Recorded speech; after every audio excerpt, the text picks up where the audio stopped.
প্ৰিয় বিদ্যাৰ্থীগণ আমাৰ মগজুত এটা প্ৰশ্ন প্ৰায় আহে যে ভাৰ্বৰ শেষত এছ বা ইএছ কি কাৰণে বহে আৰু মই সেই কথাটো আজি তোমালোকৰ স্পষ্ট কৰিব বিচাৰিম ভাৰ্বৰ শেষত এছ বা ইএছ বহিবৰ কাৰণে there are two conditions and the two conditions should be fulfilled মানে দুটা শর্ত আছে সেই শর্তটো পুৰা হ'ব লাগিব ইয়াৰ মতলব হৈছে প্ৰথম যেটো কথা হৈছে যে সাবজেক্ট আমি জানো যে প্ৰতিটো সেন্টেন্সতে সাবজেক্ট থাকে কেৱল ইম্পাৰেটিভ সেন্টেন্স আৰু ইন্টাৰোগেটিভ সেন্টেন্স আৰু এক্সক্লেমেটৰী সেন্টেন্সৰ বাদে যিমানবোৰ সেন্টেন্স আছে সেই সেন্টেন্স বিলাকৰ আৰম্ভণিতে সাবজেক্ট থাকে এটা কথাটো হৈছে কি এই সাবজেক্টটো যদি তোমাৰ থাৰ্ড পাৰসন সিঙ্গুলাৰ নাম্বাৰ হয় আমি জানো পাৰসন তিনি প্ৰকাৰ এটা হৈছে first person second person third person যদি যেটো সাবজেক্ট আছে সেই সাবজেক্ট যদি থার্ড পারসন সিঙ্গুলার নাম্বার হয় মানে তৃতীয় পুৰুষৰ একবচন হ'ব লাগিব তোমালোকে বুজি পাইছা নিশ্চয় তৃতীয় পুৰুষৰ একবচন হৈছে হি সি মানুহৰ নাম জন্তুৰ নাম ইট যদি এনেকুৱা যদি হয় that means third person singular number হয় আৰু লগতে যেটো সেন্টেন্স তোমালোক দিয়া সেন্টেন্স যদি তোমাৰ সিম্পল প্ৰেজেন্ট টেন্স হয় আমি জানো যে টেন্স তিনিটা আছে আৰু তিনিটা টেন্সৰ চাৰিটাকৈ মুঠতে 12টা ভাগ আছে কিন্তু আমি যেটো কথা কৈ আছো যদি তোমাৰ সেই সেন্টেন্সটো যেটো সেন্টেন্সত ভাৰ্বৰ শেষত এছ বা ইএছ এড হৈছে সেই পাৰ্টিকুলাৰ সেন্টেন্সটো তোমাৰ হ'ব লাগিব সিম্পল প্ৰেজেন্ট টেন্স যদি সিম্পল প্ৰেজেন্ট টেন্স হয় তেনেহলে ভাৰ্বৰ শেষত এছ বা ইএছ বহিব মই কেইটামান উদাহৰণ দিব বিচাৰিম প্ৰথম হৈছে he loves tea suppose he loves tea he চাহ পছন্দ কৰে He likes to go school. He school লৈ যাবলৈ ভাল পায় এটা আকৌ আছে she stitches the cloth but she cooks food she moves slowly the earth moves around the sun তো এইবোৰত আমি কি চাইছো subject to third person singular number আৰু ভাৰ্বৰ শেষত এছ বা ইএছ আছে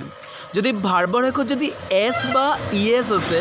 আৰু যদি তোমাৰ subject third person singular number হয় তেনেহলে ভাৰ্ব আৰু সাবজেক্টৰ মাজত এগ্ৰিমেন্ট হৈছে তো যেতিয়া সাবজেক্ট আৰু ভাৰ্বৰ মাজত এগ্ৰিমেন্ট হয় তেতিয়া ভাৰ্বৰ শেষত এছ বা ইএছ বহে মোৰ সম্পূৰ্ণ বিশ্বাস তোমালোকে বুজি পালা যে কি কাৰণে ভাৰ্বৰ শেষত এছ বা ইএছ বহাব লাগে মই কেইটামান উদাহৰণ দি আকৌ স্পষ্ট কৰিব বিচাৰিম Ram goes to market every day. Ram সদায় বজাৰলৈ যায় তো ৰাম সদায় বজাৰলৈ যায় বুলি কওঁতে সেই মানুহজনে ৰামে কি কৰে এই কামটো সদায় কৰে সেইকাৰণে এইটো হৈছে that means it is what to say habitual actions and this Ram does the work that means he goes to market every day so আমি কি কম এতিয়া তো সেইকাৰণে ৰাম সদায় বজাৰলৈ যায় সেইকাৰণে এইটো সিম্পল প্ৰেজেন্ট টেন্স আৰু ৰাম হৈছে থাৰ্ড পাৰসন সিঙ্গুলাৰ নাম্বাৰ সেইকাৰণে ইয়াত এছ বা ইএছ বহিছে এই মাত্ৰ এটা উদাহৰণ মই দিছিলোঁ she cooks food তাই ভাত ৰান্ধে বা কিবা এটা ৰান্ধে কিবা এটা সিজাই কিবা এটা বনায় ইয়াত আমি চি হৈছে থার্ড পারসন সিঙ্গুলার নাম্বার এখানে কুকসর পিছত এস বহিছে that means she cooks food তো এইখিনিতে মই এটা বস্তু ক'ব বিচাৰিম মানে কি that means you know verb আৰু সাবজেক্টৰ মাজত এগ্ৰিমেন্ট হ'ব লাগিব যদি ভাৰ্ব আৰু সাবজেক্টৰ মাজত যদি এগ্ৰিমেন্ট নাই তেনেহলে ভাৰ্বৰ শেষত এছ বা ইএছ বহিব নোৱাৰে যদি কিবা প্ৰশ্ন থাকে সুধিব পাৰা আৰু লগতে এটা বস্তু মই আকৌ পুনৰাই মই ক'ব বিচাৰিম যদি ভাৰ্বৰ শেষত এছ বা ইএছ হ'ব লাগে তেনেহলে দুটা কন্ডিশন পুৰা কৰিব লাগিব এটা হৈছে সেন্টেন্সটোত যেটো সাবজেক্ট আছে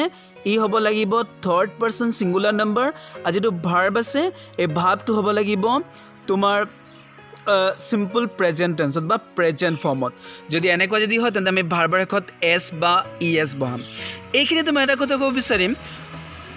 যদি এটা সাপোজ মুভ আছে এম অ ভি ই মুভ তো অলৰেডি ইয়াত দেখোন ই আছেই তেনেহ'লে তোমাক আকৌ পুনৰ ই এড কৰাৰ দৰকাৰ নাই জাষ্ট তুমি এছ এড কৰি দিলা কাহানী শেষ মানে কি moves the earth moves round the sun and the next হৈছে কি suppose he goes to the market every day তো he goes to the market every day go' যিটো ভাৰ্ব হয় এই গ' ভাৱটোত কি নাই ই নাই তেনেহ'লে আমি কি কৰিব লাগিব গ' ভাৱটোৰ শেষত যদি তুমি এছ এড কৰিবা তো তোমাক ই এছ এড কৰিব লাগিব that means he goes to the market every day so' I fully believe that you have understood all this topic কি কাৰণে এনেকুৱা হৈছে নিশ্চয় বুজি পালা